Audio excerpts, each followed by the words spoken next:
শাওনকে DB police আটক করেছে আপনারা ইতিমধ্যেই শুনে থাকবেন।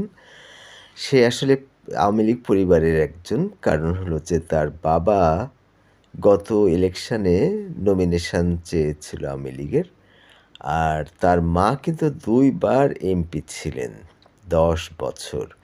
১ম বারে যে নারীদের যে সিট আছে সেখান থেকে উনি নির্বাচিত হন।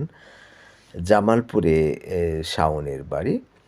তার হলো সেই সময়টা ছিল ১৯৯৬ থেকে ২০০১ পর্যন্ত শাওনের মা এমপি ছিলেন। আবার ২য় বারেও কিন্তু সে ইলেক্টেড হয়েছিলেন।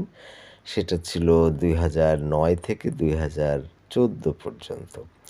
১০ বছর এমপি ছিলেন আওয়ামী লীগের। সেজন্যই আসলে শাওনকে হয়তো গ্রেপ্তার করা হয়। তবে বলা হচ্ছে যে সে রাষ্ট্রের বিরুদ্ধে কথা বলতেন।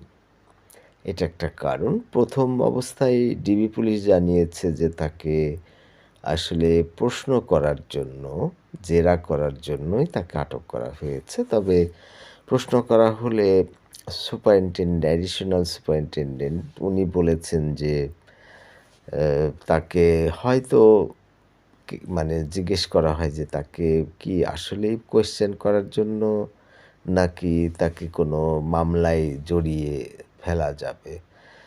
সেক্ষেত্রে অ্যাডিশনাল সুপারিনটেনডেন্ট তিনি কিন্তু বলেছেন যে এটা পরে জানানো হবে। এখন তারা মুখ খুলতে চায় না। তাহলে এই যে এর বাড়ি কিন্তু পুড়িয়ে দেওয়া হয়েছে জামালপুরে শাওনের জন্ম। সেখানে তার পৈতৃক বাড়ি আছে। তার বাবা মোহাম্মদ আলী উনি কিন্তু একজন ইঞ্জিনিয়ার মানে প্রকৌশলী। তার বাড়ি সন্ধ্যা ৬টার দিকে পুড়িয়ে দেওয়া হয় গত সন্ধ্যায়। আর এই ধানমন্ডি এলাকা থেকে শাওনকে আটক করা হয়।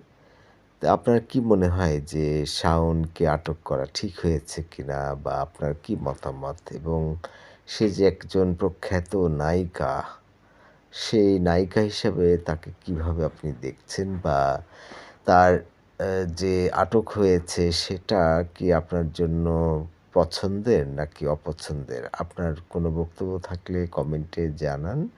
শাওনকে ধানমন্ডি এলাকা থেকে গ্রেপ্তার করেছে ডিবি পুলিশ এবং তাকে পরবর্তীতে হয়তো তার বিরুদ্ধে কেস হতেও পারে। তবে আপাতত তাকে প্রশ্ন করার জন্য ডিবি পুলিশ ধরে নিয়ে গেছে বলে জানা গেছে।